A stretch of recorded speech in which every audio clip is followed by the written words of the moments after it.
একজন স্বামী যখন অসুস্থ হয়ে পড়ে তখন তার স্ত্রী দিন রাত 24 ঘন্টা কষ্ট করে তার পাশে থাকে, তার সেবা যত্ন করে, তার ঘুম খাওয়া দাওয়া সবকিছু উল্টা পাল্টা হয়ে যায়।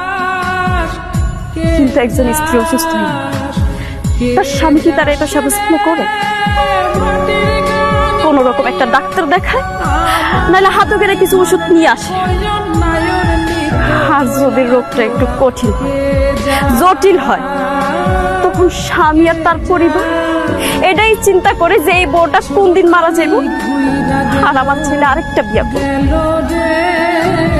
আসলে আমরা নারী, আমরা স্ত্রী যেভাবে স্বামী তার পরিবার আপন ফিরে দেয়, স্বামী বা তার পরিবার আমাদেরকে ওই রকম ভাবে ভাবে।